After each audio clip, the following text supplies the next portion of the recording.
video turned off, but I am going to start while a few more people join.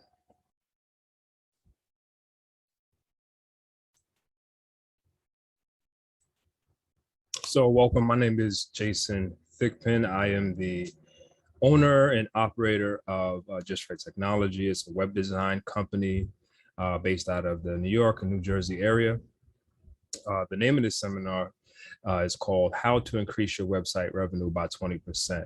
It's meant for business owners. It's meant also for side hustlers, anybody that has any kind of business or offering any kind of services online. Maybe you have a website, maybe you don't. Either way, we'll talk about some ways in which you can improve your revenue, increase your revenue. And as always, you can find more about my company, working with me at this link that you see here, https://link-in-bio.jasonthigpen.com. I'll make that available in the chat so that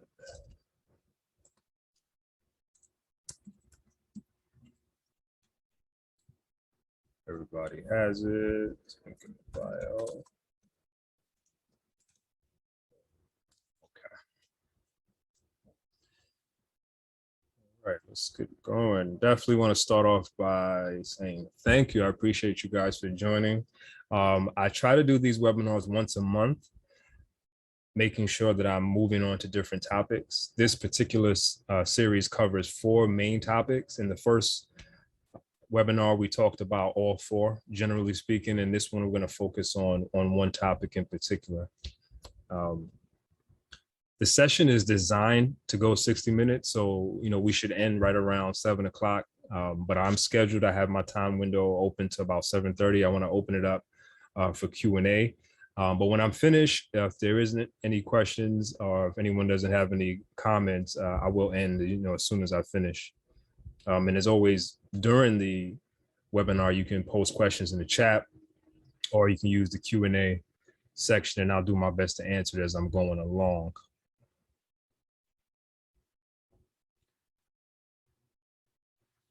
So I'm going to tell you a little bit about myself and why what I have to say is important and why you should take it seriously, right? So I've owned and operated my business for about 15 years now. I have about 20 years of experience as an IT specialist. I started out doing everything from computer repair to network administration work. I spent the last 12 years in education, teaching computer science to K-12 students, as well as some collegiate courses and some adult classes.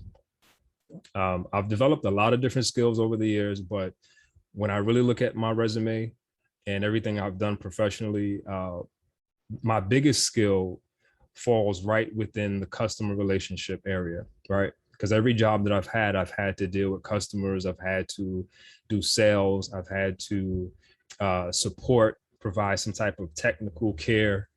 And so all of these years, I've learned very, very well how to deal with customers.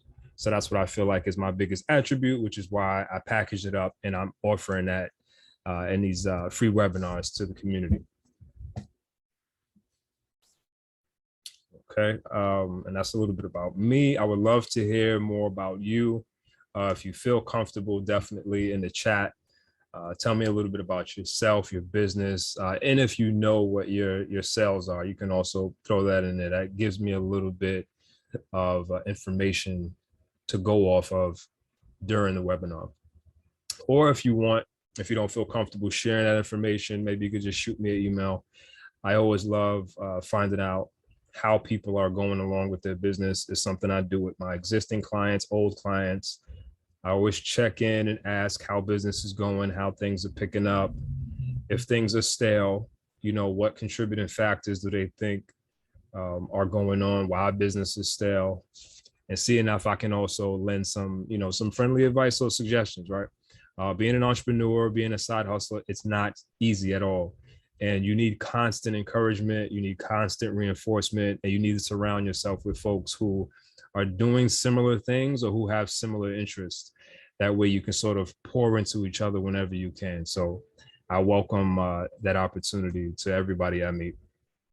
All right. So a couple of questions that are really important to ask yourself around customer relationships are the following. And not everybody knows the answers to these questions. You know, in my experience, what I found is only seasoned business owners, people who have been in business for 20 plus years, people who have a staff and full-time operations are the folks that might know the answer to these questions, but honestly, you'd be surprised how many of them don't either, right? There are many reasons why people get into business, and there are many reasons why people are successful in business. And it's not always because they're really intelligent or because they really are good at business. Sometimes they're really just hustlers, you know, and they found themselves in a really opportune space and are doing well. But they do struggle with certain aspects of the business. And what I've found in my experience is that big or small, everybody struggles with customer relationships. And the reason I believe is because they can't answer questions like this, but also they're not thinking about customers. They're more or less thinking about the business. They're thinking about day-to-day activities, and somehow the customer gets left in the wind. So understanding your customer acquisition, like what does it cost you to actually get customers, right? Whether you, even if, because I think a lot of people feel like if they're not paying directly for a service, whether it's marketing or advertising, they don't feel like they spend any money. But I can tell you my biggest customer acquisition cost is how I spend my time and energy, right? Because I get customers through word of mouth. And so if I'm not out there networking with people, if I'm not promoting myself, then I don't get any new customers.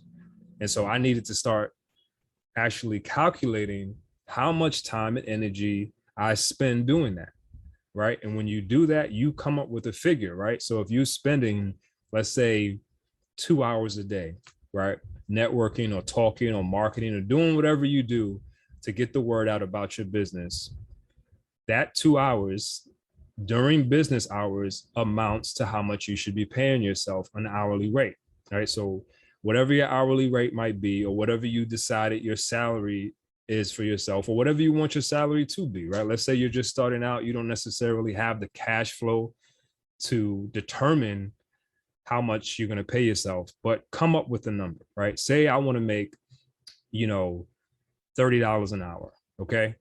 Even if my business isn't making enough to pay me $30 an hour, I can still come up with that figure. And what you want to do is you say, okay, in 2 hours, that means I would have earned $60. I would have spent $60, right? Marketing myself, talking to people, doing whatever it takes. So after, let's say, a week of doing that, 5 days, 5 business days, you spend 2 hours each day marketing yourself, talking to people, and you only get one customer, right? Right. So if we add that up, that's 10 hours that you spent, right? 10 times that 30 is 300, which means you spent $300, right, to acquire one customer. That's your customer acquisition. Now, if you don't like that number, if you don't like that formula, then you have to tweak it and say to yourself, okay, well, based on like what I'm selling or what I do, I need to bring in more. I need that $300 of my time to be spent better. I need to be able to say that I've gotten, I don't know, 3 to 5 new customers, right? And then you sit down and you think about how can you do that? How can you make it worthwhile? How can you turn those conversations into better leads? How can you turn your post on social media into better conversions? You know, take your time. It is not something that you're going to figure out overnight. But the fact that you're starting to think about it is going to make all the difference. All right.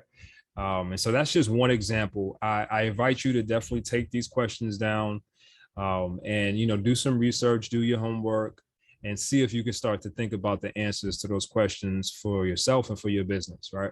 Um, so I don't want to spend a lot of time, but that's just one way in which you can start to arrive at developing really strong customer relationships. And we're going to tie it into how that turns into revenue, right?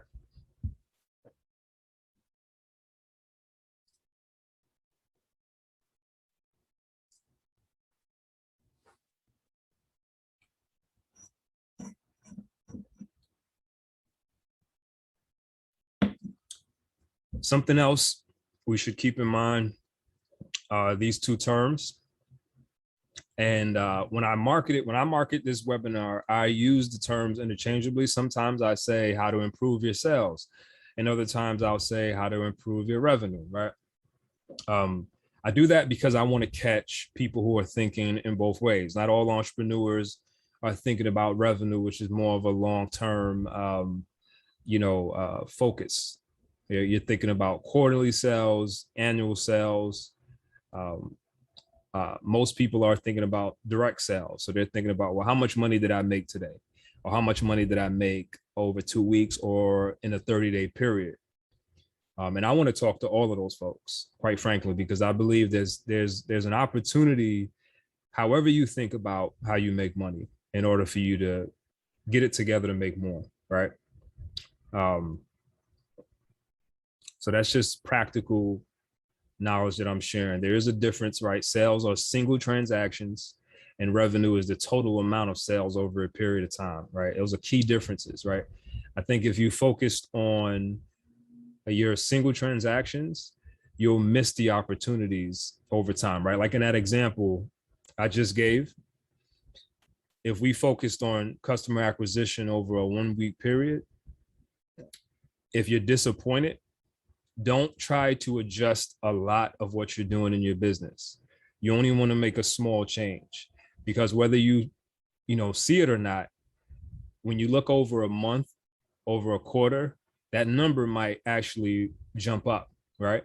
You might have a week where you spend the same amount of time promoting yourself and networking, and it might get you 10 customers, right? And you want to go back over, like I said, a period of time and have that data, because there's something there that you're missing, right? But you won't be able to see that right after that first week. You'll see it after the first month, the second month, and probably not until the third month, where you'll say, okay, well, what happened? Right now it's August, and let's say that this amazing week you had of networking got you 10 clients. Let's say it happened in July, right? Now it's the end of August, and I'm thinking about it. You want to say to yourself, well, what was different about July than August or June, right? And I know one thing that pops up into my mind is the holidays. I always think about holidays. I always think about pay periods. I always think about seasonal changes, right? Depending on what you sell and who you sell to. If you sell to adults, you got to think about school, right? When the kids are out, vacation. These are all larger, frameworks to think about, but it helps because it makes you realize, like, what, in July rather, during that 4th of July weekend, I noticed that I did earn more money, right? People were spending more money. And so when you figure that out, then you can take that back to your September outlook and say, okay, let's look for the same kinds of signals. Let's look for the same kind of indicators going forward, so that I know during that time period, I'm going to either like ramp up or ramp down, right? So maybe let's say you figure out, okay, because it was 4th of July and I got a lot of sales for a couple different reasons, the next major holiday, instead of putting in my same 10 hours of marketing and networking myself, I'm going to put in 12 to 14 hours, because I want to really see if that has a factor, if that plays a factor, right? And these are all things that only happen when you put these two terms in perspective and think about, individual sales versus over time revenue.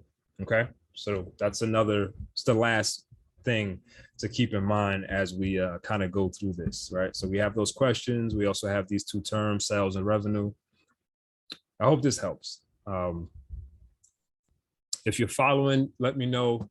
You can always raise your hand if you want to ask a question, or just throw it in the Q&A. Like I said, the menu is right at the bottom of your Zoom session. And I'll be more than happy to stop, take a pause, and answer anyone's questions.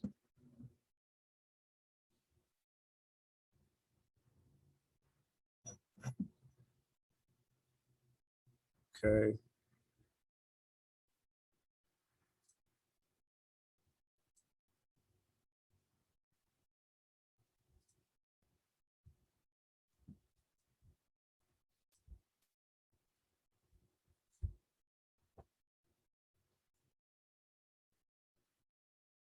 Okay, so perspective examples. When I give examples, I tend to address certain types of businesses, and it always falls into one of these three categories, right? Either single owner operated businesses, entrepreneurs, side hustlers, however you frame it. People, if you don't have staff, if you don't have someone that you employ, maybe you have contractors you work with, which is fine, but you still make decisions for yourself, or you make all the decisions for yourself and your business. That's really an entrepreneur. Small businesses are folks. Now you have a small staff, you have an operating budget, you have some serious overhead. Maybe you're paying rent, or maybe you have inventory that you have to maintain month in, month out. And then corporations. Corporations are obviously large scale businesses. They're doing, hundreds of thousands, if not millions per quarter. I like us all to think in that scale, even if you don't necessarily want to go there now. It's always good to have a projection to say, you know what, I want to at least have the kind of projection to get to that level, right? So these are the three business types that I'll focus on in my examples. And the next diagram, I'm going to start to break down a little bit of how we actually get to that 20% increase in revenue, right? All right, so this diagram talks about your acquisition and retention metrics. And ideally, when we think about acquisition, we spoke about that already. We're talking about what it takes you to get new customers, right? And once again, don't believe just because you don't have a marketing budget that you don't have acquisition costs. Like, as I mentioned, even if you're just networking and spending time getting to know people, there's a cost associated with that, right? Break that down. Now, retention is the main factor in why I do these seminars, because what I noticed about a lot of entrepreneurs, especially side hustlers who are, you're sworn into the idea that social media is the haven, right? And I don't argue those points. I believe everybody needs a website, and that's the best place to do business because it's your domain. You own it, you operate it, you control it. But I know a lot of people do business on social media, and that's comfortable for them. But the reality of it is you don't own that data across social media. And so it's a little harder for you to work on your retention as far as customer retention for your business. And what I mean by that is, in the last 2 years, as an example, I went on like a supporting Black-owned business, kick. And I purchased a lot of things that I saw from Black-owned business owners. And to this day, right, not one Black-owned business that I patronize comes close to the customer service that I receive from Amazon, from Lyft, from Home Depot. I mean, you name it, any big box retailer that I've patronized as well. And quite frankly, I probably didn't spend as much. I get way better customer service. There's no follow-up. I buy something from a Black-owned business. I don't get a follow-up email to say, hey, did it get to you okay? I don't get a follow-up message to say, hey, do you like the product? I don't even get and this is where I think a lot of folks are losing out. And I'm not just coming down on Black-owned businesses. I'm talking about business owners in general who aren't really thinking about their customers. But I didn't even get an email to say, hey, it's been, it's been 2 months, it's been 3 months. Are you ready for your refill, or are you ready to buy again? Like just the idea that somebody purchased something from you, right? Now, how are you going to retain them as a customer so that they purchase something from you again, right? And that's a huge part of business. I guarantee you, if you are up and running and you have had more than, I would say, if you had more than 20, we'll keep it low. We'll keep the numbers low. If you have more than 20 sales in the last 3 to 6 months, which I'm sure we all have, right? If you reach out to all of those people, right, to just follow up with them, and what you say and how you say it is up to you. But if you reach out to them and try to either resell them again, maybe sell them something new, or ask for a referral. Those are the three. Those are probably the three principles I live by in terms of dealing with customer retention. And I'll read it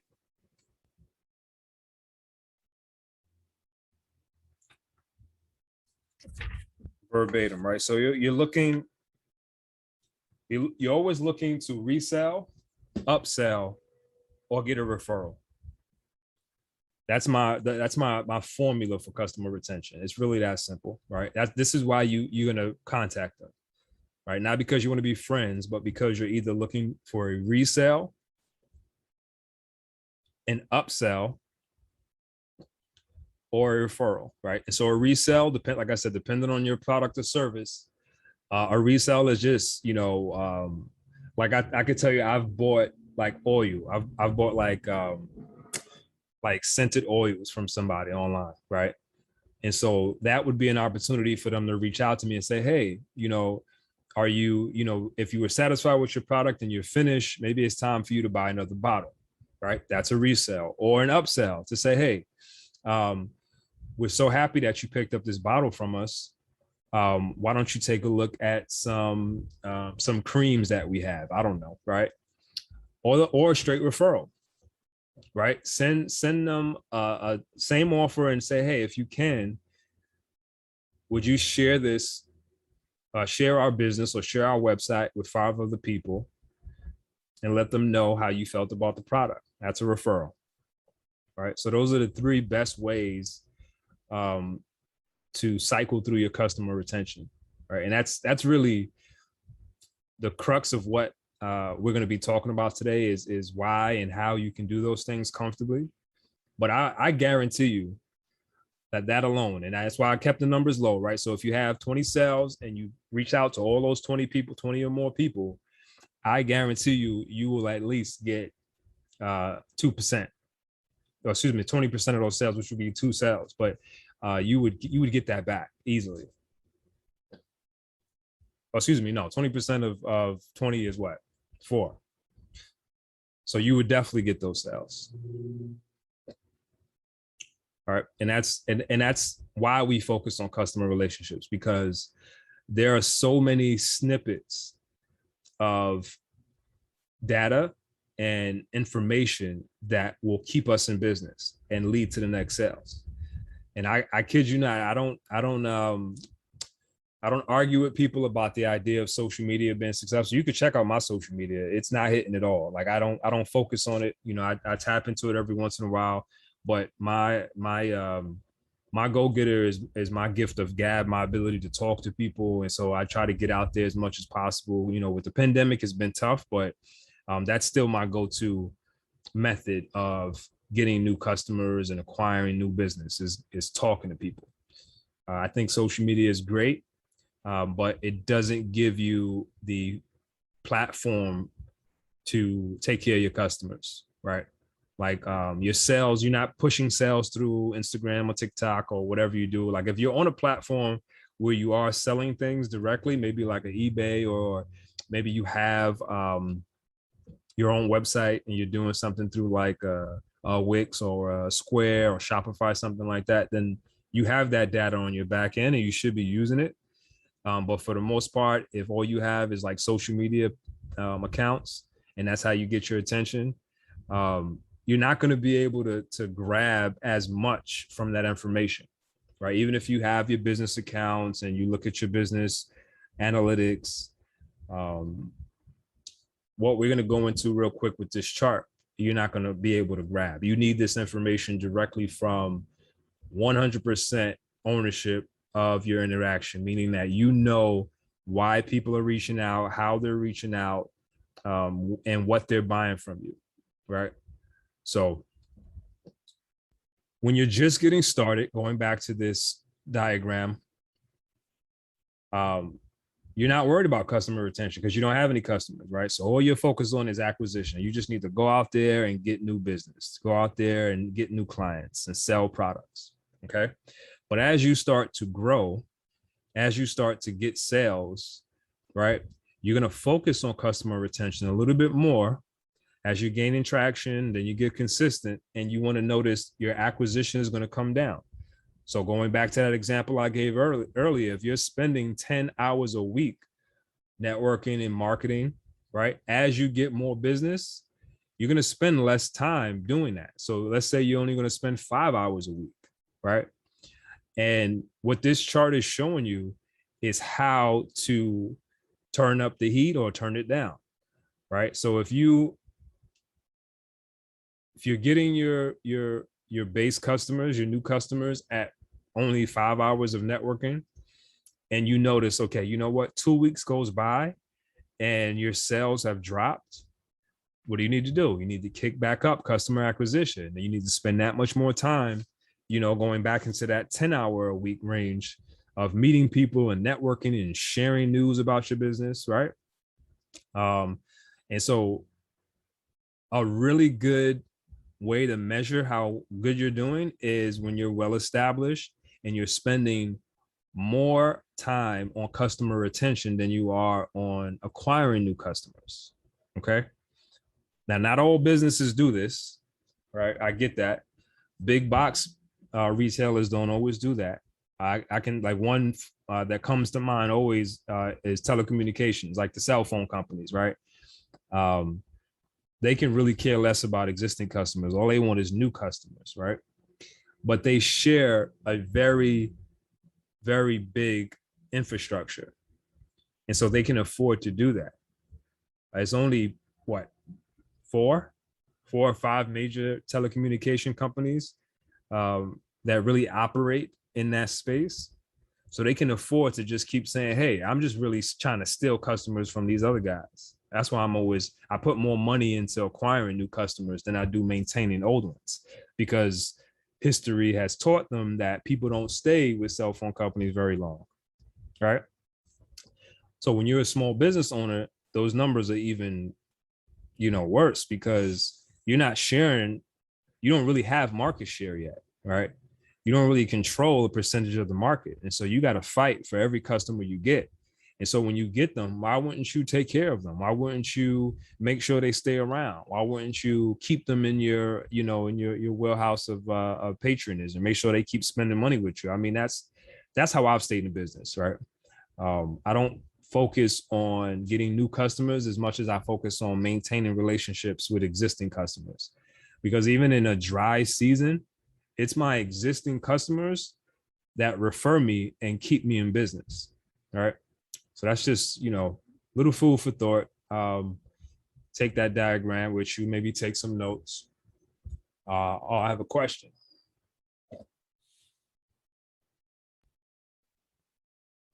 Marketing better.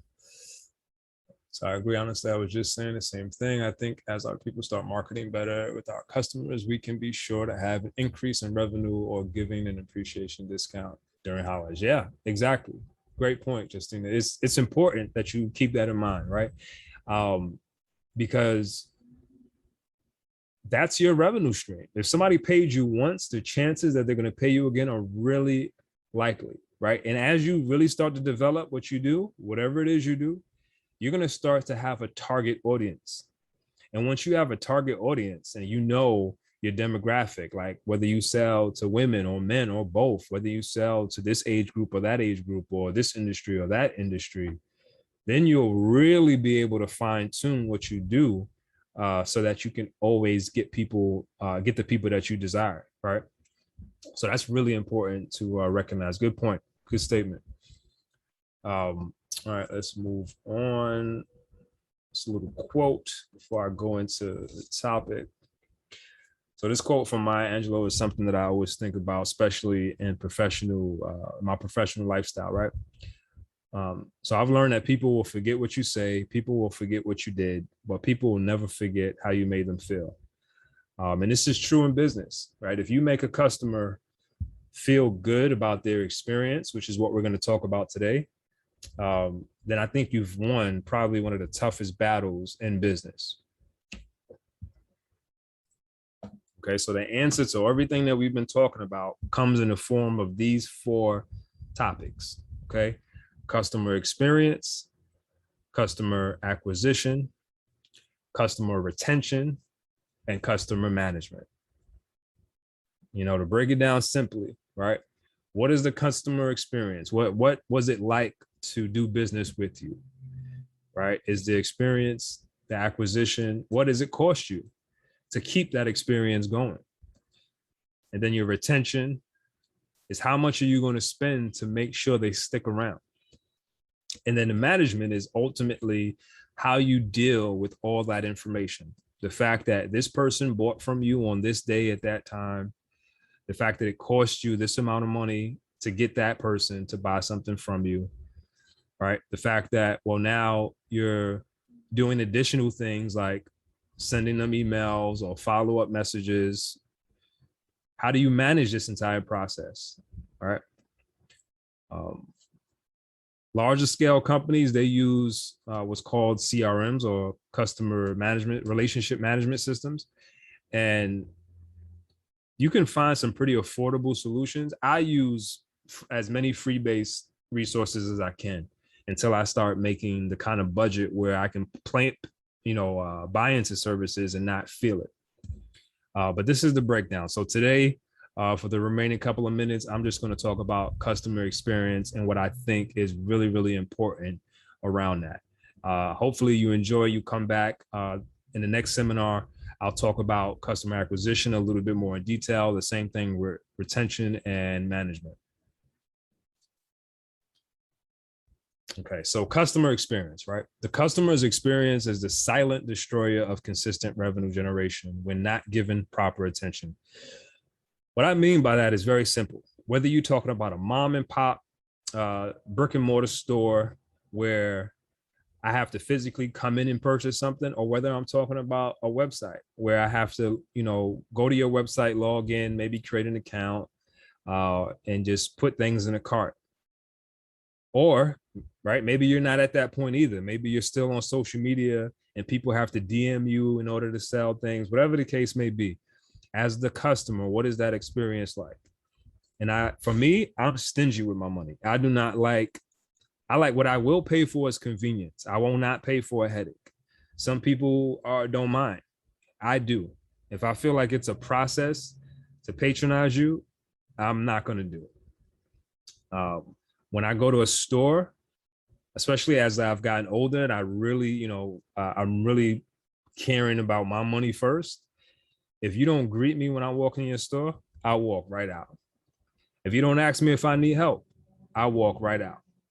I could tell you in the last year, I've been looking for summer clothes, and I've been to 4 different Old Navy's, and none of them, I felt like I was getting treated like a customer that they wanted to have. So I left.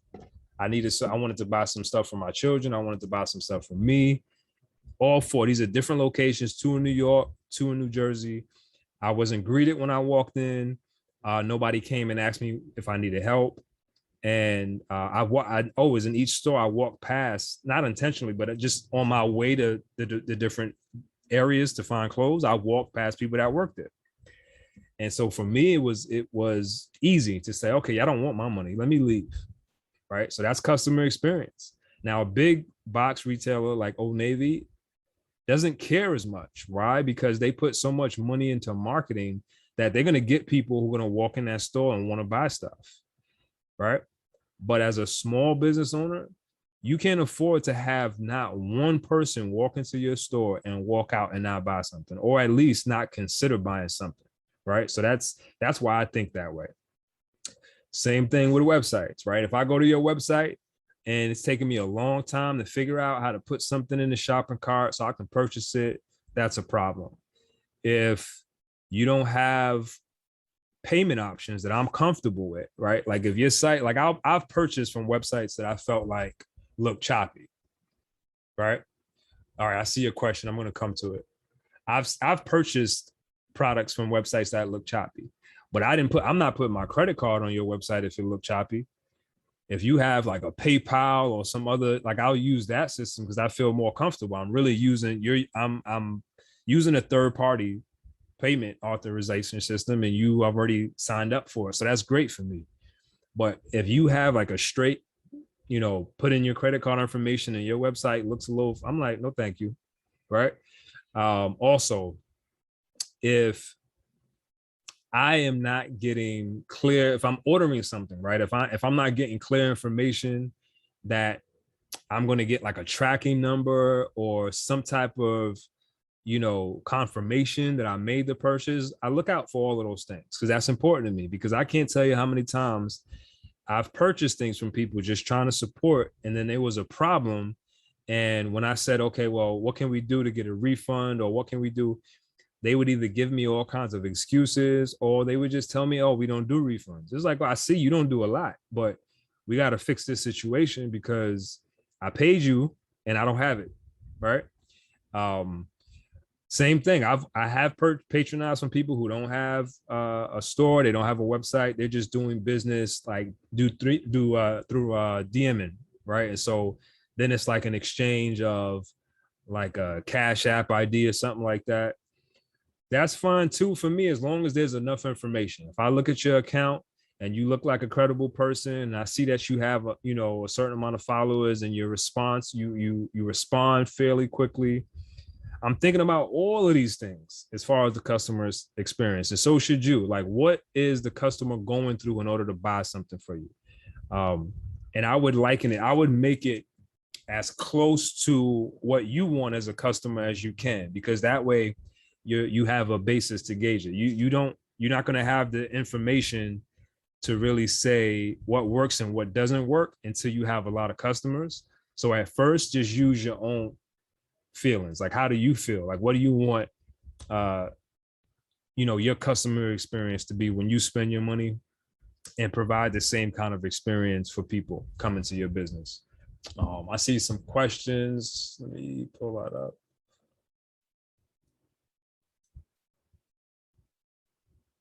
Okay, so Justina asks, how can we start a business? All right, so I'll get to that question. Mitchell says customer service goes a long way. It definitely does. It goes a long way. I could tell you stories of people who remember me from 5-10 years ago, and not that I necessarily needed to get in contact with them, but it was like a chance crossing, and based on that, they would still want to refer new business to me, right? And so that matters, and that's a lesson, honestly, I have to keep teaching myself, because I do forget, like everybody else. I forget to reach out to customers and say, hey, how is it going? How's your business doing? If everything's still good, I just want you to know I'm still in business. I'm still doing what I do. So if you need help, keep me in mind. The not trusted websites with a lock at the top. Yes, that's all of that is very important. Understanding how to set it up properly, right?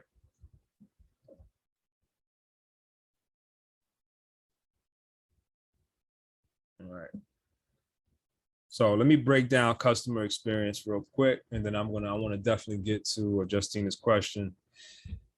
So I think about customer experience externally and internally, which is why I just mentioned the best way to do it is for you to think about yourself as a customer, right? And then as you get customers, you'll be able to build it better. So when we talk about it, I'll break it down into two cycles, right? So we'll look at external first. So this is the customer's viewpoint. We kind of talked through this already. This is just a more,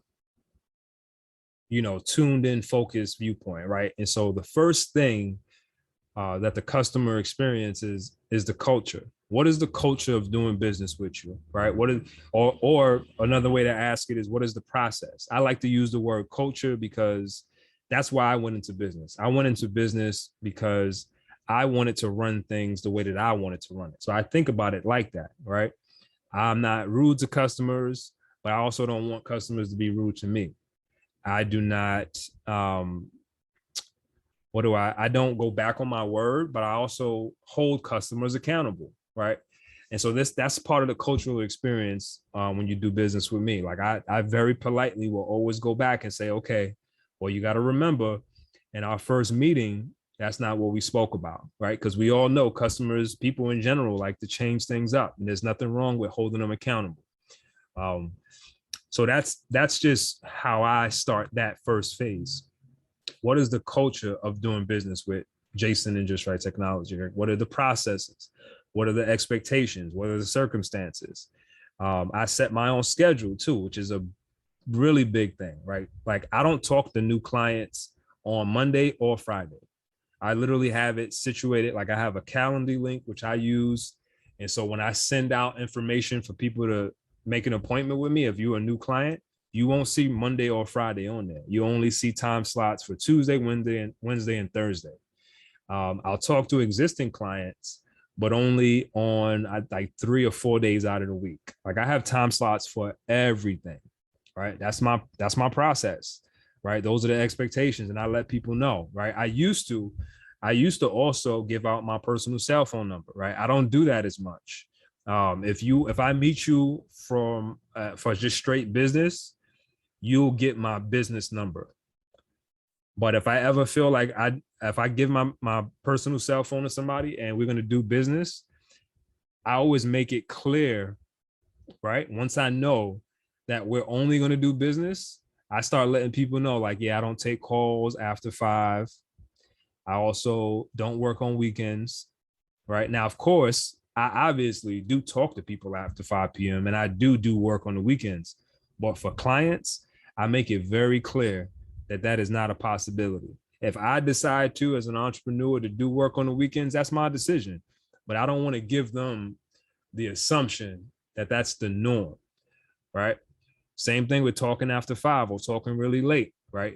You could take it by case basis, but those are some of the things that you can start to consider around building that process and culture for yourself, okay? Because that's the first thing that people come in contact with. And we all know how you start is how you finish. Don't give customers the impression that you're going to be there for them all the time, but you can't, or you don't want to, right? So create those expectations. All right, next, the product or service, right? You can split it up if you want to, but I don't care if you deliver a service, it's your product. If you actually manufacture something, of course, that's your product, but you should think about them both the same way, right? What does the customer see when they see your product, right? Like for me, I provide a service. So I have to use a lot of words. I have to use pictures and images. I have to, be visual. But if you have a product, and this is another thing I tell small business owners and hustlers, man, like take good quality pictures of your products, right? And if you can't figure that out, work with somebody that can.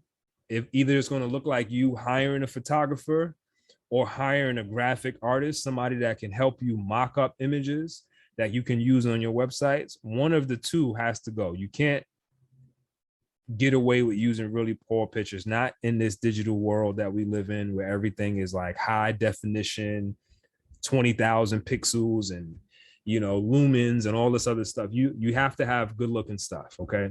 So let's think about that. Next, information, right?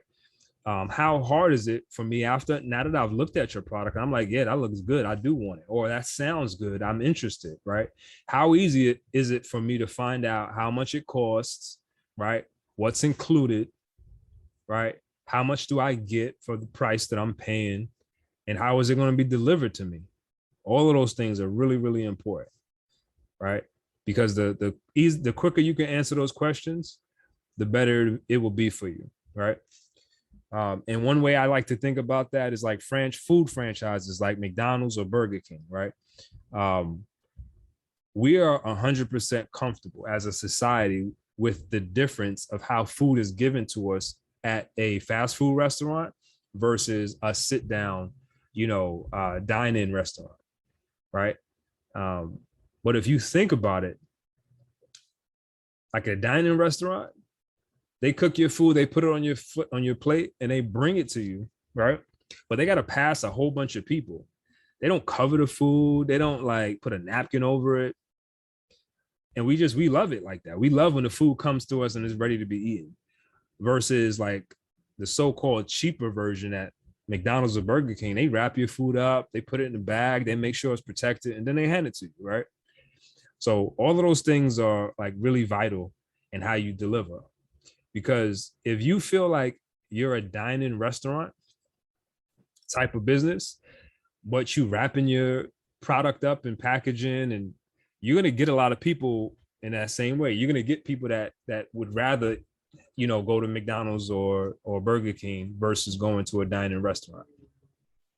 And you'll have those experiences that you won't like. Like I talk to customers all the time, and they'll tell me how people will haggle them on price. It's because you're attracting the wrong people. Or they'll tell me how people will tell them like, they'll mention another business. They say, oh, well, like I've done this with somebody else and they did it this way, right? Once again, you're attracting the wrong people. And that's all how you build your customer experience, right? Because if your customer experience is bringing people that's giving you a headache, you got to change something in that experience. All right. So and the information is key, because people, how they take in information is just as important as how you give it to them, whether it's visual, audio, video, whatever. Right. Okay. So next is considerations, right? Third party considerations, private policies, protection policies, care instructions.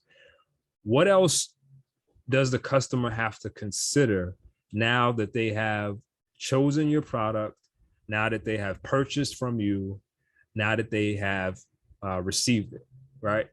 You want to think about that, because depending on what you sell will depend on what people's expectations are. Excuse me. So I mentioned earlier that I purchased some oil, right, from a business. It came in a bag and it had a little note. But the note, the card that it was printed on, the quality wasn't good, and the print was really small, so I really couldn't read what it was saying. And so for me, I hesitated because I was like, wait, this looks like it's important, but if I can't read it, I might miss something and either cause myself some harm or waste the product or whatever. And so I wound up going back to her website and reading similar instructions on a website. And I was like, okay, here it is. But that was a lot for me, right? That was like, I had to take an extra step, right? Can you imagine buying something that you feel like if you don't use it right can cause you harm, but they didn't provide instructions? So you got to go out and figure out what those instructions are, right? So we got to think about those things. Last is technology, right? What is the system that you have in place? If you don't have a website and using social media, and you have you're exchanging maybe your Cash App or your Venmo or something like that, having alternatives is important. Also understanding, well, what are you going to do when someone says, well, I don't trust Cash App, or I don't use Cash App, or whatever the case may be? Are you going to be willing to find an alternative to work with this customer, or are you going to say, no, I trust Cash App and I feel comfortable with Cash App, so that's what I'm going to use, right? That's all up to you, right? That's going to be something that you decide. I can tell you, I've been through those kinds of pricing and sales challenges many, many times. And I've learned that I wanted to choose one payment system, but I also found that it was a certain type of customer that was more likely to also use that payment system. And so all of that information helped me change how I market my business and what kind of experience I was going to build for the customer, right? And like I said, that's something that will come. But this is the cycle for your customer viewpoint, right? So we'll go to the last point. Am I going too fast? Is everybody following? Let me know in the chat if this is good. It makes sense.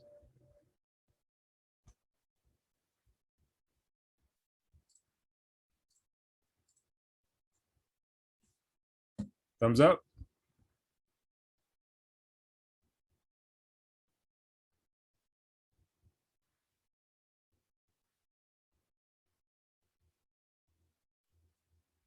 All right. Well, I'll keep going with this last slide. So internally, right?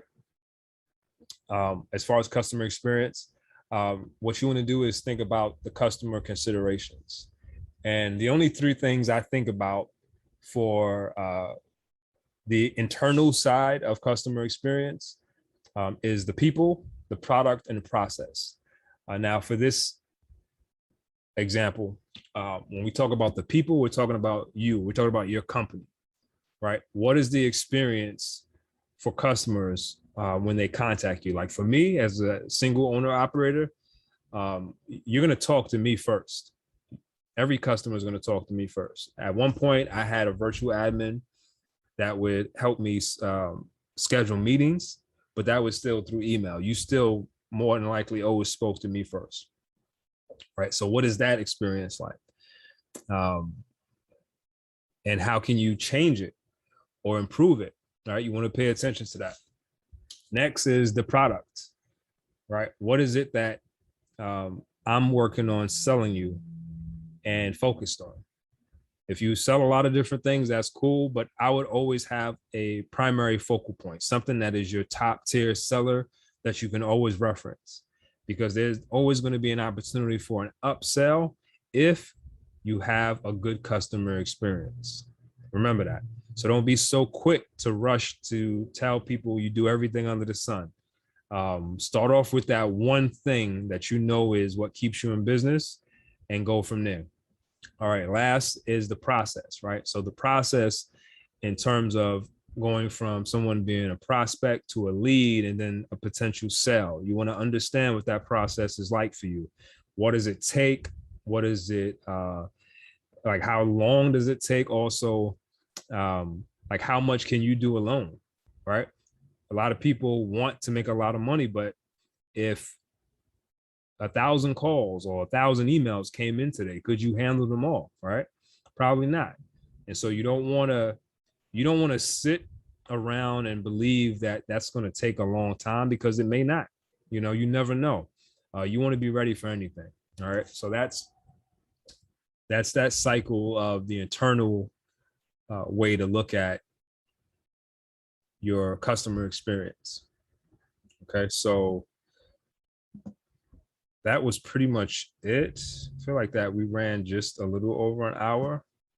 But like I said, you guys, if you stay tuned, I'll send you emails for when we do it again. I'll talk about customer acquisition, retention, and customer management. What I want to do now is just open it up for Q&A, and that way we can end it here. But thank you again for joining. It was a treat to talk to you all.